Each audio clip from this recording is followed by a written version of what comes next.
गुरु ब्रह्मा गुरु विष्णु गुरुदेवो महेश्वरः गुरु साक्षात् परब्रह्म तस्मै श्री गुरवे नमः।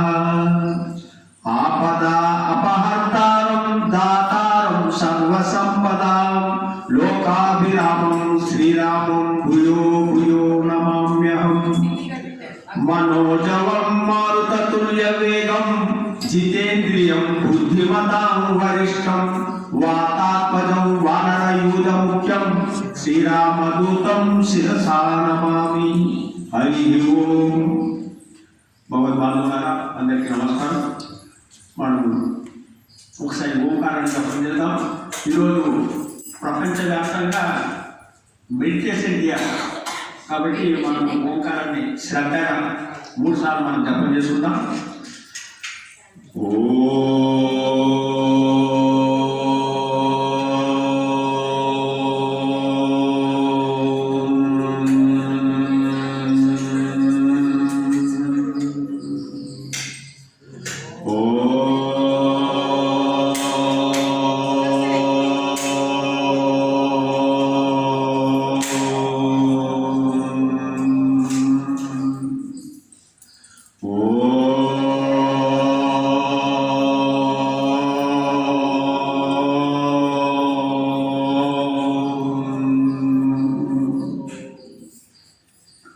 ఈరోజు మనకు 3వ పాఠం।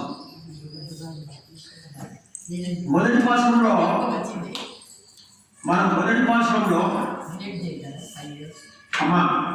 పాఠంలో ఎవరిని మనం ప్రార్థన చేశాం? మొట్టమొదటి పాఠంలో ఎవరిని ప్రార్థన చేశాం? నారాయణ అంటే విభూతి నాయకుడు నారాయణుడు। రెండవ పాఠంలో శ్రీరాములో శయనించినటువంటి శ్రీమన్నారాయణుని ప్రార్థన చేశాం। ఈరోజు పాఠంలో ఆ పరమాత్మ యొక్క విభూతి అంటే అవతారం యొక్క వైభవాన్ని మనం ప్రార్థించాం। ఇప్పుడు అవతారం అంటే ఆ పరమాత్మ ఆ నారాయణుడు ఆ శ్రీమన్నారాయణుడు అవతారం ఎత్తుతే ఎలా ఉంటాడు, ఆయన విభూతి ఆయన వైభవం ఏంటిది ఈ పాఠంలో అది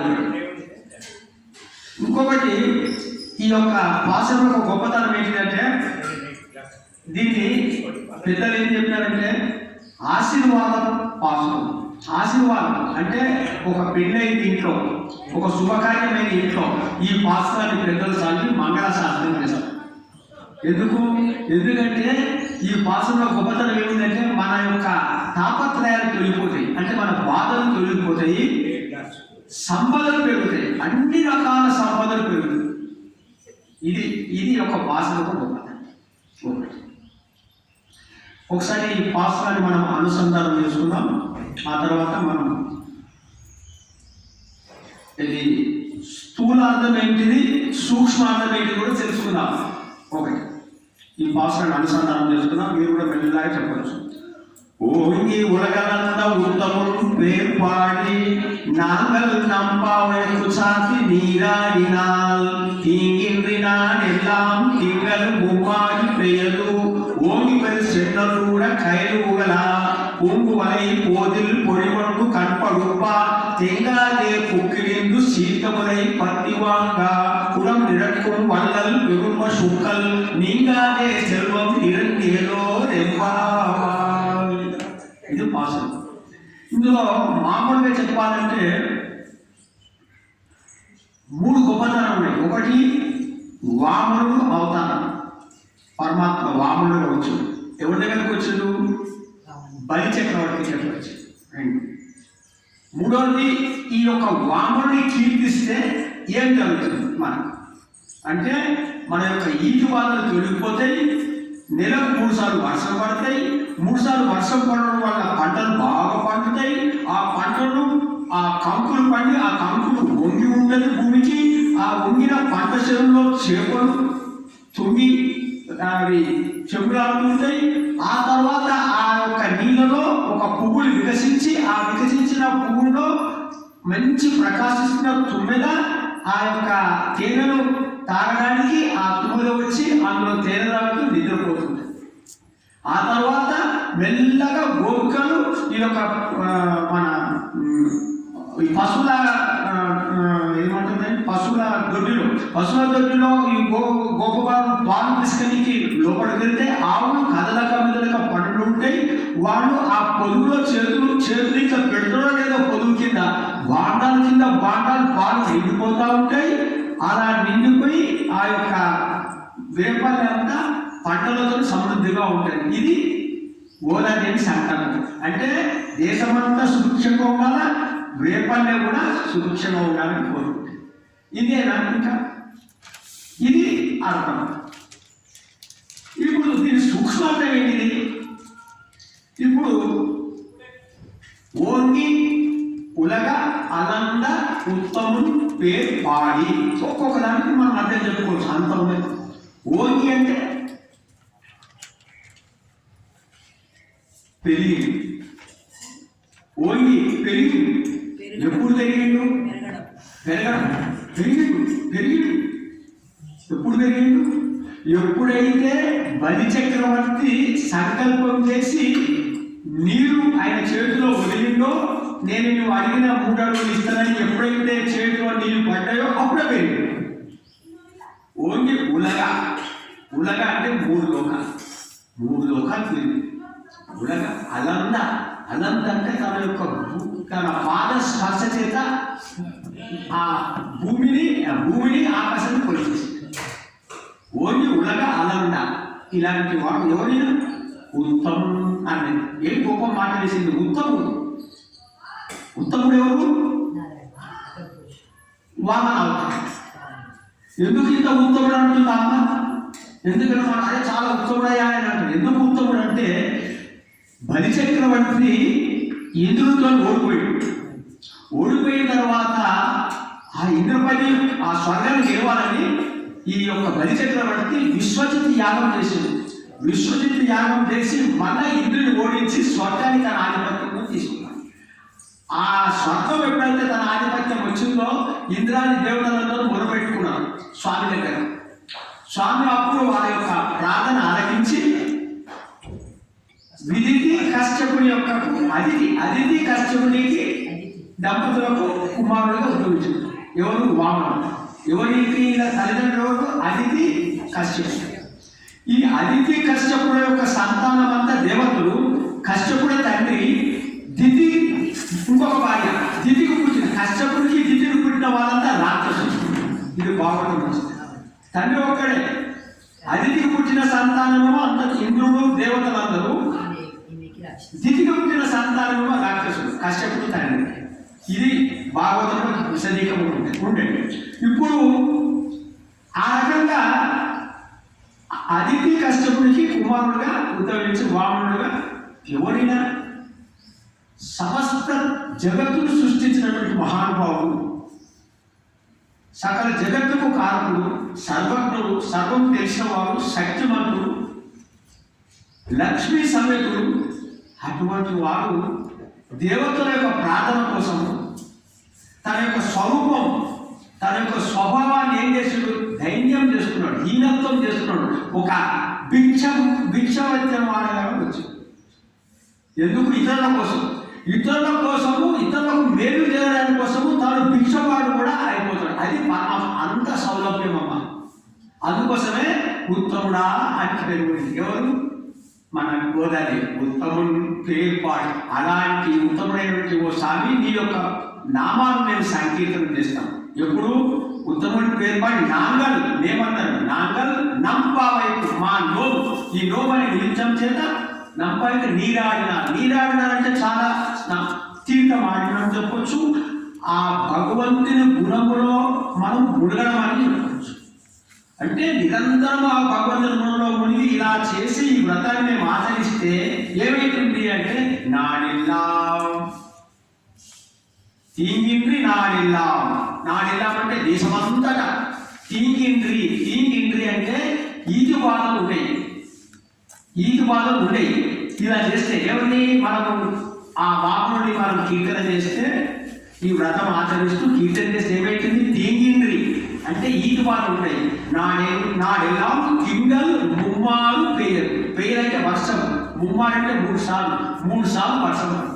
నెలకు 3 సార్లు. తింగల్ అంటే నెల, తింగల్ ముమ్మారు అంటే 3 సార్లు, వెయ్యదంటే వర్షం. తీంగిన్రి నాడెల్లాం, నెడెల్లాం అంటే దేశమంతగా, నాడెల్లాం తింగల్ ముమ్మారి పెయ్యల్. ఒక్కొక్క అర్థం చేసుకుంటే మనకు అబ్బా ఎంత మంచిగా ఉండదు. 3 సార్లు వర్షం కురుస్తుంది. ఇక్కడ తీంగిన్రి ఇప్పుడు లోపల అంటారు. తీంగిన్రి అంటే ఈతి బాధలు పోతాయి.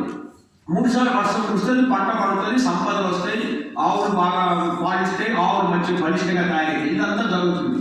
కానీ మనకేం జరుగుతుంది? తీంగిన్రి అంటే ఈతి బాధలు అంటారు. ఈతి బాధలు అంటే మనకు 6 రకాలు ఉన్నాయి ఈతి బాధలు. ఏంటి? అతివృష్టి, ఎక్కువ వర్షం పడినా కూడా మనకు బాధనే, అతివృష్టి అంటున్నారు. అనావృష్టి అంటే వర్షాలే లేవు, అది బాధనే. ఆ తర్వాత ఎలుకల వలన బాధ, చిలుకల వలన బాధ, మిడతల వలన బాధ, దుర్మార్గమైన ప్రభు ఉంటే కూడా మనకు బాధ. ఈ రకమైన 6 బాధలు. ఇప్పుడు 3 వర్షాలు పడడం అంటే పంట పడుతుంది. ఈ 3 వర్షాలు ఇప్పుడు 6 ఈతి బాధలు. మనకేంటిది? ఏం తెలుసుకోవాలి? ఇక్కడ మీకు రహస్యం చెప్తున్నారు పెద్దలు. ఇందులో నీకు ఎక్కడ రాయాలి? ఈ ఓంగోళ ఉత్తరం పేరుపాటు నాగలు నమ్మవైపు నీరాడిన ఇది ఇందులో నీకు ఈ రహస్యం లేదు.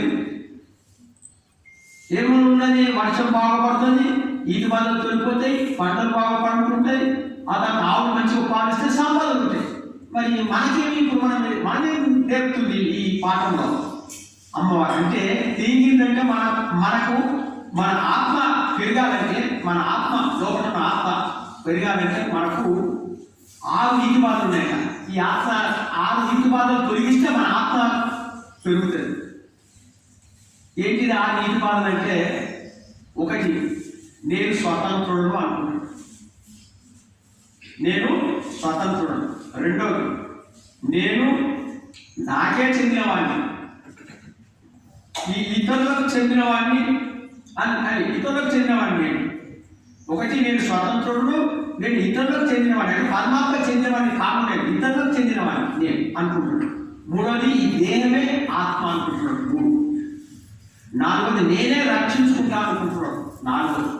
4, ఈ శరీరానికి బంధువుల పైన మమకారం, ఈ శరీరానికి మీద బంధువులు ఉంటే వాళ్ళ మీద మమకారం. 6, శబ్ద రూప స్పర్శ రస గంధం, ఈ 5 మీద మనకు ఆసక్తి ఎక్కువ. ఈ 6 పోవాలి, అప్పుడే మనం ఆత్మ అంటే మనం ఆత్మ గురించి తెలుసుకుంటాం. ఏంటి 6? ఇప్పుడు చూడు, దీనికి మందు చెప్పాడు మనకు. ఏంటి మంది అంటే ఓం నమో నారాయణాయ అంటే ఈ 6 ఈతి బాధలు. ఓం అనే అక్షరం ఇప్పుడు చెప్తుంది, అర్థం అని చెప్తున్నాం. ఓం ఆ ఊ మా, ఓంలు ఆ ఊ మా అంటే ఓం. ఆ అని నువ్వు బాగా మననం చేస్తూ ఉన్నామనుకో, అంటే ఓంకారంలో ఈ 3 అక్షరాలు మననం చేస్తే నేను స్వతంత్రుడను, నేను ఇతరులకు చెందిన వాడిని, ఈ దేహమే ఆత్మ అనుకుంటున్నాను. ఈ 3 పోతుంది. నేను స్వతంత్రుడు అనుకుంటున్నావు, నేను స్వతంత్రుడు కాదు. ఈ యొక్క సమస్త జగత్తును సృష్టించిన వాడు పరమాత్మ. పరమాత్మ స్వతంత్రుడు, నేను స్వతంత్రుడు కాను అని అనుకోను. ఫస్ట్ అర్థమైంది? నేను స్వతంత్రుడు కాను, పరమాత్మ స్వతంత్రుడు. మనమేమనుకుంటున్నాం? నేను స్వతంత్రుడు, అంత నేనే చేస్తున్నా కాదు. పరమాత్మ స్వతంత్రుడు, ఆయన చేస్తున్నాడు, ఆయన సృష్టి ఇదంతా. అప్పుడు ఈ ఆకారం అంటే ఈ ఓం స్మరిస్తే మెల్లమెల్లగా మనము నేను స్వతంత్రుడనే భావన పోతుందంట. 2, నేను ఇతరులకు చెందినవాడిని. ఆకారం తర్వాత ఉకారం, ఈ ఉకారాన్ని స్మరిస్తే నేను ఇతరులకు చెందినవాడిని కాదు. అంటే నేను మా అన్నకు చెందినవాడిని, మా నాన్నకు చెందినవాడిని, ఈ బస్తీలకు చెందినవాడిని అనుకుంటున్నాను. నేను ఉంటే వీళ్ళందరికీ సంతోషం కాదు, నేను పరమాత్మకు చెందినవాడిని అని అర్థం కాదు. నేను వీళ్ళందరికీ కాదు, నేను చెందినవాడిని, నేను పరమాత్మకు చెందినవాడిని. ఈ మాట మాట్లాడాలి.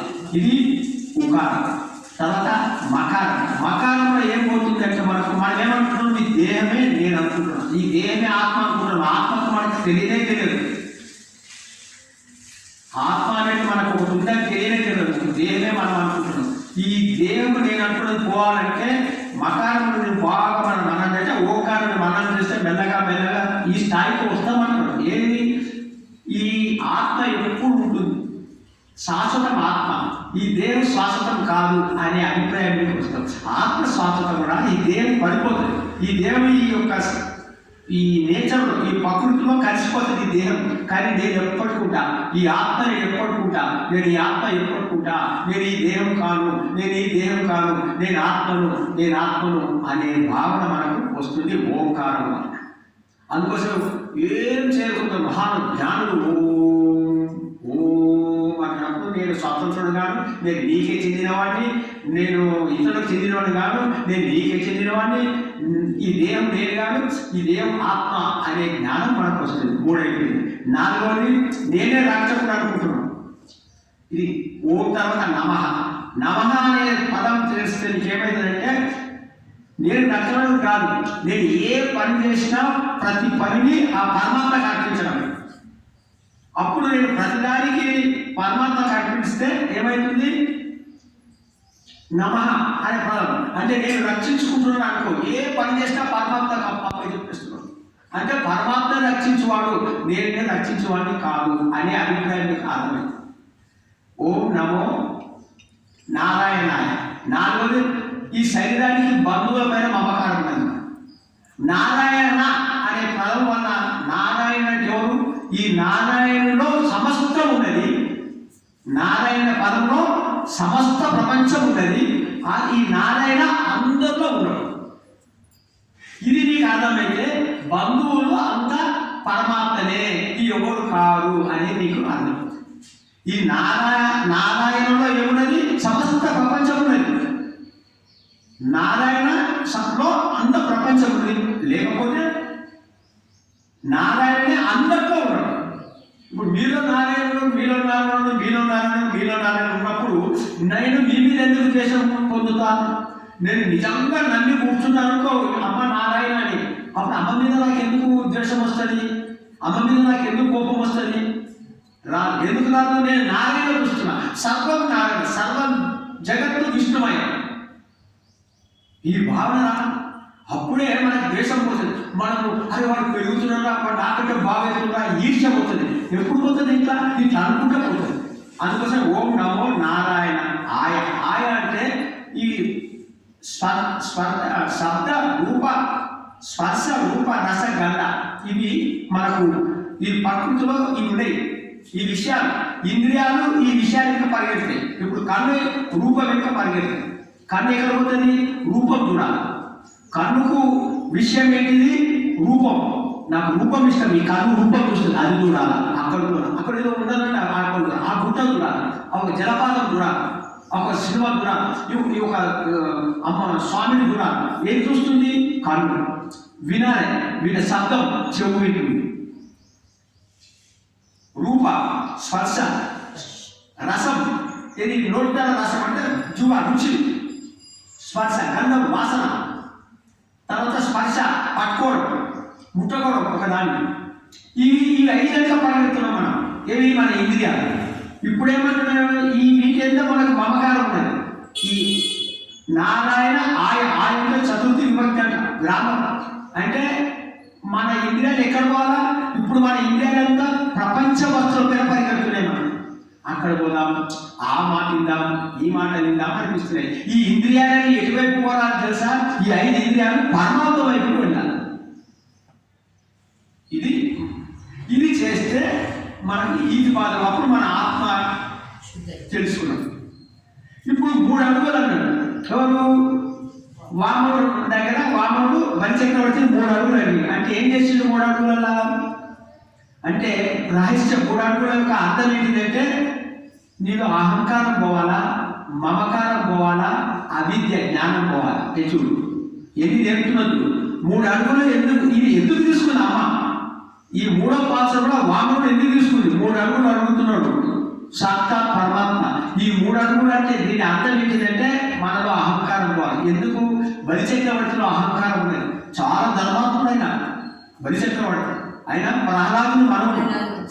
ప్రహ్లాదుని మనవడు భక్తాగ్రస్తుడు. అందుకోసమే ఒక భక్తుడు పరమాత్మను ఎప్పుడైతే ఒక భక్తుడు పరమాత్మను దర్శనం చేసుకున్నాడో, పరమాత్మలో లీనమైనడో, అలాంటి ప్రహ్లాదుని వంశంలో 7 తరాలు పాడవు, అభివృద్ధి చెందుతాయి. అందుకోసమే మనమోడిన, అందుకోసమే పరమాత్మ ఈయనని సంహరించాలి. ఎక్కడ తీసుకెళ్ళిండు? పాతాళానికి రాజుగా చేసిండు. ఎప్పుడైతే ఈ యొక్క బలిచక్రవర్తి దగ్గరకు వస్తాం, ఈ బలిచక్రవర్తి గొప్పతనం ధార్మికుడు, కానీ అహంకారం బాగుండదు. అహంకారం తగ్గించాలి. అహంకారం పరమాత్మకి ఇష్టం ఉండదు. నేనే చేస్తున్నా, నా అంత గొప్పవాడు, నేను మాట్లాడుతున్నాను, నా అంత గొప్పగా మాట్లాడాడు, నా దగ్గర ధనముడు, నా అంత గొప్పవాడు, నా అందముడు, నా అందగాడు, నా దగ్గర చాలా మంది బలముడు, నా అంత బలపడు, నా దగ్గర అధికారం ఉంది, నా అధికారం ఇవ్వడు. ఇవన్నీ అహంకారం. ఈ అహంకారం పోవాలి. నేను చాలా భక్తుని, అహంకారం. నాకే సత్వం వస్తుంది, అహంకారం. ఇది నచ్చదు. ఒక దగ్గర గోపికలు కూడా చిన్న అహంకారం. శ్రీకృష్ణుడు గోపిక దగ్గర ఉంటాడు. ఈ గోపిక అనుకుంటుంది శ్రీకృష్ణుడు నా దగ్గర ఉన్నాడు, అబ్బా నేనంత గొప్పదాన్ని అనుకుంటుంది. ఇమ్మీడియట్గా శ్రీకృష్ణుడు అంతర్ధానం పెడతాడు. రాసలీల భాగవతం వస్తుంది. అంటే చిన్న అహంకారం. అంత గోపికలు ఆ స్థాయికి వచ్చిన తర్వాత కూడా నేను ఇంత గొప్పవాడు కాబట్టి కృష్ణుడు నా దగ్గర ఉన్నాడు అనుకుంటాడు. ఎప్పుడైతే అహంకారం వచ్చిందో కృష్ణుడు మానేడు. భాగవతం వస్తుంది, మీరు తెలుసుకోండి. అహంకారం పరమాత్మకు నచ్చదు. అందుకోసమే బలిచక్రవర్తిని తన యొక్క కాలు పెట్టి పాతాళంలోకి వచ్చేసి, కానీ గొప్పవాడుగా బలిచక్రవర్తిలో గొప్పతనం ఏమున్నది తెలుసా? ఇప్పుడు ఒక అడుగులో ఈ భూమి ఇచ్చేసింది కదా, తీసుకోండి. భూమి రెండో అడుగు పైలోకాలు ఇచ్చేసి, అంటే భూలోక సుఖాలు ఇచ్చేసిండు, పైలోక సుఖాలు ఇచ్చేసిండు. మూడో అడుగు ఎక్కడ పెట్టాలన్నాడు. అంటే బలిచక్రవర్తి అన్నాడు, నా దగ్గర ఉన్నదంతా ఇచ్చేసింది. ఇప్పుడు ఇచ్చేవాడు మిగిలి ఉన్నాడు, దాత ఉన్నాడు. ఇచ్చేవాడిని నేనున్నా, నేను నా దగ్గర నేను ఇచ్చేసి ఇక ఇప్పుడు ఎవరు మిగిలి ఉన్నారు? నేనున్నా. ఇప్పుడు అంటే నా దగ్గర నేనే నీకు ఇచ్చేస్తానంటే నా తలపైన కాలు పెట్టుకున్నాడు. అంటే ఏమన్నాడు? ఏం చేసిండు బలిచక్రవర్తి? దీని ఏమన్నాడు? ఆత్మ నివేదన అన్నాడు. 9 భక్తులు ఉన్నాయి కదా, 9 భక్తులలో శ్రవణము, కీర్తనము, స్మరణము, పాదసేవనము, అర్చనము, వందనము, దాస్యము, సఖ్యము, ఆత్మనివేదన. ఇది 9ది. ఆత్మనివేదన ఒక్కటి చేసిండు, ఏం చేయలేదు బలిచక్రవర్తి. ఒక 9 భక్తులు ఆత్మ తన సర్వము తన అంకితం చేసేసాడు పరమాత్మకు. అప్పుడు పరమాత్మ సంతోషించి పాతాళ లోకంలో ఉన్నటువంటి ఈ బలిచక్రవర్తికి రక్తం కూడా ఒక గేట్ కీపర్గా ఉన్నాడు పరమాత్మ. అలాంటి సౌలభ్యం పరమాత్మ. ఇది బలిచక్రవర్తి పొందినటువంటి అదృష్టం. అంటే మనకి ఏం జరుగుతుంది? మన అహంకారం పోతే, మనలో మమకారం పోతే, మనలో అజ్ఞానం పోతే మనం ఏమైతాం? మన పరమాత్మ రక్షకుడు ఉంటాం. పరమాత్మ రక్షకుడు అయిపోతాం. అప్పటిదాకా మనకు రక్షకుడు కాదు. ఎంత మనం కొట్టుకున్నా ఇవన్నీ ఇంద్రియాలతో చేస్తున్నాం. మనం ఇంద్రియాలు. ఇంకొక మూఢంలో ఇంకొక రహస్యం అనేది ఇంకొకటి ఉండేది. గీతలో చెప్తుంది, ఎక్కడోసి యశ్నాసి యజ్జోసి దడాస్య తపస్సి కౌంతేయ. అంటే నేను ఏ పని చేసినా, నేను భోజనం చేసినా నీకు అర్పిస్తా, ఒకటా. రెండోది, నేను యజ్ఞం చేసినా, నేను దానం చేసినా అది నీకే అర్పిస్తా, నాకు కాదు. మూడోది, నేను ఎంత తపస్సు చేసినా అది నీకే అర్పిస్తా. ఈ 3 ఇది రహస్యం. అంటే మనకి ఏం చెప్తుంది? నువ్వు ఏ కర్మ చేయి, ఏ పని చేయి, ఇల్లు ఊడు, ఒక మంచి పని చేయి, ఒక యజ్ఞం చేయి, ఒక దానం చేయి, నేను భోజనం చేస్తున్నా, సర్వం నీదే. తపస్సు చేస్తున్నావు, ఒక వ్రతం చేస్తున్నావు, ఆ వ్రత ఫలం కూడా నీదే, సర్వం నీదే అన్నాడు. ఇది 3 అడుగులు రహస్యం. ఎప్పుడు ఈ ఆత్మ చాలా పెరిగిపోయింది. 3 వర్షాలు పడతాయంట. 3 వర్షాలకు ఒక రహస్యం ఉంది. ఏంటి 3 వర్షాలు అంటే? అనన్య శేషత్వం ఒక వర్షం, అనన్య శేషత్వం. ఇది తెలుసుకోవాలి మీరు. అనన్య శరణత్వం రెండోది, అనన్య భోగత్వం. ఈ 3 వర్షాలు మనకు. అంటే ఈ ఆత్మ పెరగాలి. ఈ ఆత్మ పెరగాలంటే ఈ 3 రావాలి మనకు. అనన్య శేషత్వం అంటే నేను నీకే నేను చెందినవాడిని, మనం ఆయనకే నేను చెందినవాడిని. అది అనన్య శరీరం. అంటే నేను ఎవరికి చెందినవాడు కాదు, పరమాత్మ నీకే చెందినవాడిని. అనన్య శరణత్వం అంటే నీవే నాకు ఉపాయం. నాకు ఉపాయం ఎవరంటే నీవే. ఇది అనన్య శరణత్వం. అనన్య భోగత్వం అంటే నాకు నువ్వే రుచి ఉంటావు. నాకు ఈ ప్రపంచంలో ఏ వస్తువు నాకు రుచిగా, ఈ ప్రపంచంలో నువ్వే రుచి. అంటే ఏమన్నట్టు? ఇప్పుడు నువ్వు ఎలా అయిపోయినాడు. ఇది అకాలత్రయ జ్ఞానం అంటారు. 3 రకాల జ్ఞానం. ఈ జ్ఞానం మనకు రావాలి. అమ్మ ఈ రకంగా ఇంత రహస్యం ఉన్నది. అందుకోసమే ఇది 4000 సంవత్సరాల కింద, అంటే కలియుగం స్టార్టింగ్ రాసినటువంటి రూపాయి మనం ఇంకా బతికి ఇంకా అందరం మనం పాసవాన్ని మనం పారాయణం జరుగుతున్నాం అంటే, తిరుపతిలో జరుగుతున్నారంటే దీని మీద ఎంతో మంది మహానుభావులు రాసినది. దాన్ని ఇది నాకు కూడా తెలియదుగా. నాకు తెలిసినంత మటుకు 3 పుస్తకాలు తీసుకున్నా. 3 పుస్తకాలలో ఇంత రహస్యం ఉంటుంది. ఇది అసలు ఎంత కనెక్ట్ చేయాలన్నా నాకు తెలియాలి. కొంచెం కష్టమైంది దీన్ని. అలా మరణం నవవిధ భక్తుల్లో కూడా మరణం చాలా గొప్పది. మరణం చేయాలి. ఇప్పుడు విన్నాం, మననం చేయాలి. వింటున్నాం, వదిలిపెట్టేస్తున్నాం. మనం ఇంద్రియాలతో ఎక్కువ పని చేస్తున్నాం. శ్రవణం చేయడానికి చాలా మంది ఇష్టపడరు. శ్రవణము మరణం చాలా ఇంపార్టెంట్.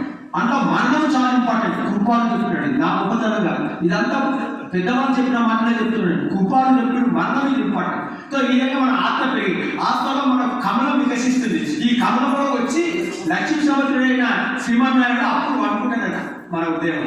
ఇంత చేస్తే పడుకుంటాడు. ఇటువంటి జ్ఞాన సంపూర్ణుల దగ్గర శిష్యులు వచ్చి నేర్చుకుంటారు. ఇంత నేర్చిన ఈ జ్ఞాన దగ్గర శిష్యులు వస్తారు. అప్పుడు ఏ విధంగా అయితే ఆవులంటే ఆచార్యులు చెప్పవచ్చు, ఆవులంటే వేదాలను కూడా చెప్తారు. ఆవులంటే గో అంటే వేదం. తో ఆవులు పాలిస్తున్నాయంటే పాలంటే జ్ఞానం. అంటే ఆచార్యులు పాలు పిండి, అంటే ఈ యొక్క ఇంత జ్ఞానం ఉన్నవాడు ఆ గో నుంచి వచ్చిన పాలనే జ్ఞానం పిండి ఏ విధంగా శిష్యులకు పంచుతారు అనమాట. అంటే ఈ ఆచార్యుడు ఏం చేస్తున్నాడంటే ఇంత జ్ఞానం సంపాదించి శిష్యులకు అందిస్తున్నాడు. ఏ విధంగా అయితే ఆవు పొదుగుతుందో పెట్టగిన కుండలు ఏదైనా నిండిపోతున్నాయో, ఈ ఆచార్యులు చెప్తుంటే ఎంతమంది శిష్యులు ఉన్నా కూడా చెబుతూనే ఉంటాడు, వాళ్ళు వింటనే ఉంటారు. ఈ విధంగా జ్ఞానం అందిస్తుంటారు అన్నమాట. ఈ విధంగా జ్ఞానం అంటే సంపదలు పెరుగుతాయి, జ్ఞానం పెరుగుతుంది. ఈ యొక్క వర్గం చేస్తుంది. ఇది ఇంత గొప్పది. హరే నమః, హరే నమః, హరే నమః.